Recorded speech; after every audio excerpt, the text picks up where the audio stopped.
Hello and welcome to Scandal Sheets, the podcast that dives into historical scandal and the people and places associated with it. I'm your host, Adrian. And I'm Caroline. And I invented a new intro because I just wanted to try it out. So there you go. So there. We're shaking things up over here. We are. At Scandal Sheets HQ. We are. Yeah. Caroline's still going to talk first, but I just wanted to see how it felt to drive. I did. Yeah. Yeah. It's kind of fun. I feel the power. You feel the power. There's a Hemi in here right now, everybody. I was going to say, and yes, we have been drinking, but no. I've been drinking more than she has. Oh, wow. So. Like a quarter of a cup of cider doesn't count. Yeah. But, you go first a little, and then we'll explain why we're drinking. Although we haven't been drinking lately. Speak for yourself. Okay, well, I mean, like during the actual recording bit. Yes, that's correct. Yeah. I was going to say, I had a variety of alcohol last weekend that was not crazy, but it was very fun and, like I say, variety. Yeah. Yeah. Which is never good. Beer, mead, and liquor. Wow. Honey liquor, which I will talk about at some point. But beer. Let's talk about beer. Okay. And beer families. Well, the reason we're talking about beers is because we are talking about the Lemp family of St. Louis today. Oh, there we go. She's cracking it open. I and my poor gluten-free self am drinking Doc's Draft Raspberry Hard Apple Cider. It's actually really good. I was a Doc's naysayer. I took a sip. I hadn't seen the label, and I said, "This is very good. What is it?" And then I saw what it was, and I was surprised. And it's not from a can. Did we say that? It's from a bottle. It's from a bottle. Yep. The Great American Cider. It's good. Sort of like Lemp Brewery, the Great American Beer. Good job. It's kind of weird if you think about it. So a lot of major breweries came out of St. Louis. The Pabst, Anheuser-Busch, all of those. And nobody knows about the Lemps. No. Partially due to the oversight of one of the family members who I found was a complete shit human. So I will have no sympathy for him later on in this podcast when we discuss his demise. Okay. I only wish that he could have been run over by a train. Dang, you are not usually like this. He must have been really terrible. Yeah. Did he just kill cats or something? Yes, he did. Shut your mouth. He did. Oh. See, I love how you're like on the same first thing. It's the first thing. You kill cats? You are dead to us. No. I know. Yeah, it was terrible. I read that and I was like, why? Okay. I want to unread this. All right, so trigger warning. Yeah. But if you could just please leave out detail. Yeah. Okay. Just that there was abuse maybe in that. Yeah. Okay, moving on. Yeah. So the Lemp family of St. Louis. Here we go. Missouri. As if there's more than one. Okay. The Lemp family began its empire in 1836 when German-born Johann Lemp arrived in the United States. And just to be clear, because I told Caroline to repeat this a few times the first time I heard the name, Lemp is L-E-M-P. That's correct. Not lump, not lint, not lamp. Lemp. L-E-M-P, which also may explain why we don't drink their beer, because that's just a terrible name for a beer. It is indeed. By 1838, this Johann Lemp had moved to St. Louis and set up shop as a grocer. And while operating his grocery, Johann, who became known as Adam because... Not John. No, John. Not keeping his name, because it's not even that weird. Yeah. Adam. Was it his middle name? No. Possibly. Yeah. So he began brewing and selling his own beer. What kind of beer do we know? Lager. Okay. Yes. Caroline, what's a lager? Not everyone knows, right? Like a big strapping man who cuts wood. Okay, acceptable explanation. Yeah. Yeah. Okay. He quickly found out that it could be very profitable to actually just specialize in beer. Yes. Largely because he was living in the German quarter of the city. I love how they all say this. So they're like basically saying Germantown. German or drunks. Well, who wasn't though back then? That's a good point. I mean, right? Isn't that all they? The Scottish are drunks. Lots of people drank lots of beer because they were very hardworking. And what else are you going to drink? Yeah, working class. Not the water. Not the water. You get dysentery. Right. That's not cool. So the water has been boiled, so it's automatically the safest thing to drink. Right, exactly. So Johann/Adam, he set up the Western Brewery by 1840, and its location was originally at the south leg of the St. Louis Arch. Yeah, okay. He was the first person in the U.S. to produce a German-style lager, which was totally new. Okay. Because up until then, it was all English ales and porters. So darker. Right. Okay. Lagers are more filtered because they're clear. Okay, so it was just a different... The English drink lagers as much? No. Ales, porters, stouts. Sure. Yeah. Okay. So, in 1862, Adam Lemp died, and his son, William Sr., took the reins of the company. He was born in Germany, came with his father. He was educated at St. Louis University, and he enlisted in the Union Army at the beginning of the Civil War.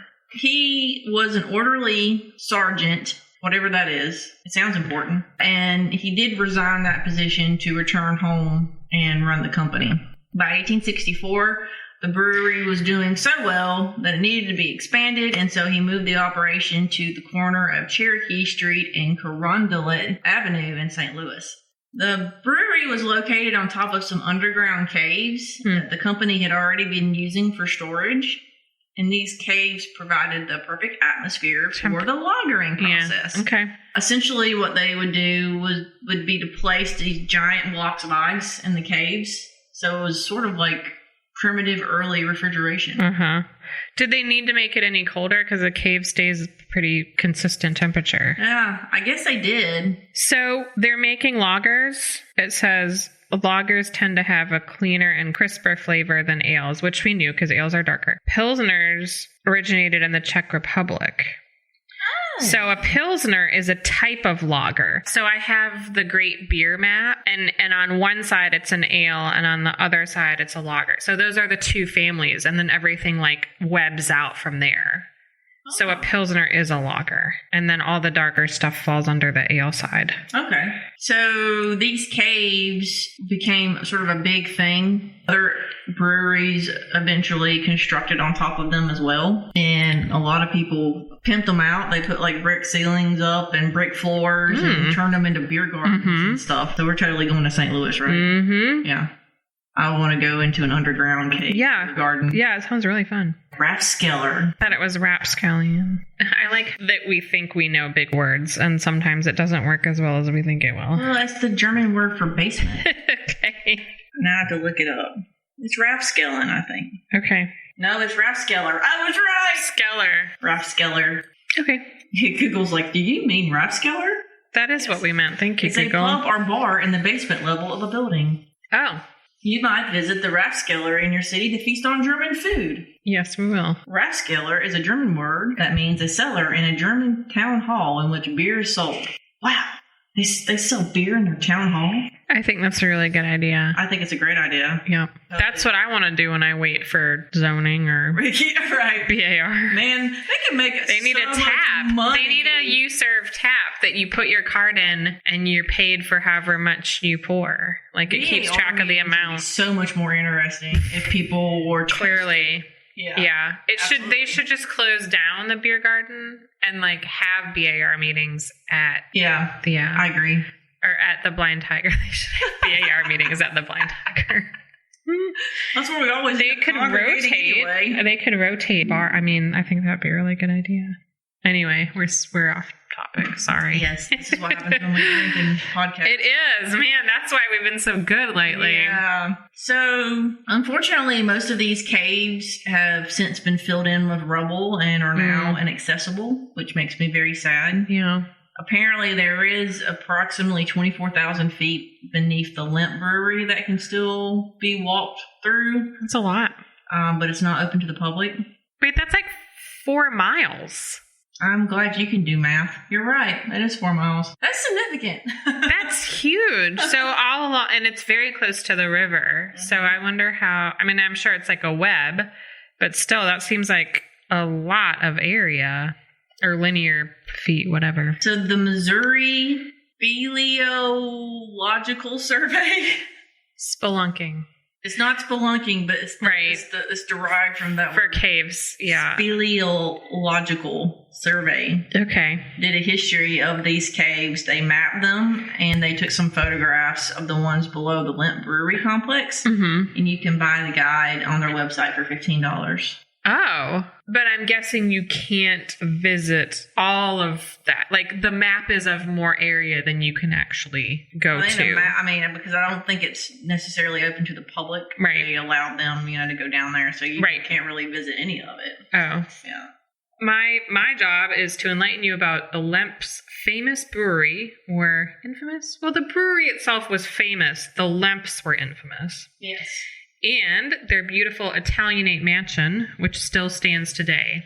William Lemp started building the very first building in the brewery complex during the Civil War. When the first phase of construction was completed in 1875, the $200,000 Lemp Brewery was the largest and most expensive in St. Louis, the size even exceeding Anheuser-Busch, which already was in existence. I think it came online in the 1850s, I want to say.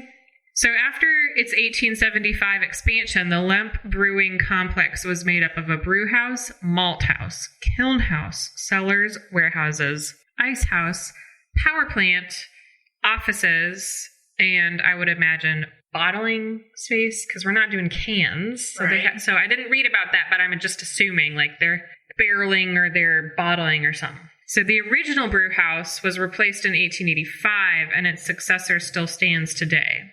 Historic periodicals provide renderings of the architecture on site at key points in history. The 1875 Compton and Dry Pictorial St. Louis map, which is a fantastic perspective snapshot of the whole city in that year, and the 1876 Whipple's Special Risk Volume depicts an isometric drawing of the brewery complex with an index to the structures that Lemp had constructed. So very much more detailed than, say, a plan of the city. Taking aesthetic cues from Italy and the architecture of the ancient world, the buildings were designed in the Renaissance Revival style. On one hand, you could say that the formal and imposing structures that comprise the Lemp complex belied their ordinary purpose, to brew beer. On the other hand, you could say that the function of beer brewing required an impressive architectural style to reflect the importance of providing brews to the good people of St. Louis.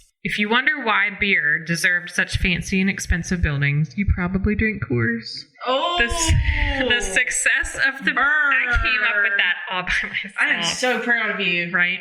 The success of the brewery required that it grow, and fairly rapidly. Unlike randomly added structures common to any large successful business, the logic of the Lemp complex expansion appeared as though its growth followed a master plan. There was consistency in the architectural style and materials, and one building was just as beautiful to look at as the next, even if its use did not require it to be as expensively constructed or detailed. As members of a girls' beer club, Caroline and I have seen our share of where beer magic happens, and I can conclusively say that you will not find arches, dentils, coins, rustication, or any fancy brickwork on our local suds factories.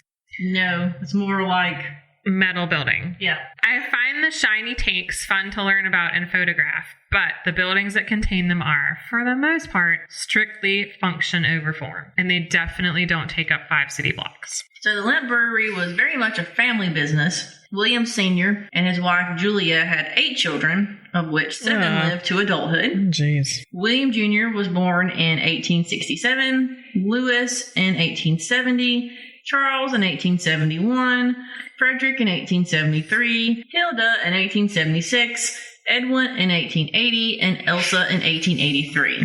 I only heard Hilda and Elsa because I don't care. And those are both good, it's very good names. important that I name the children off because they play roles later on in the story. Okay.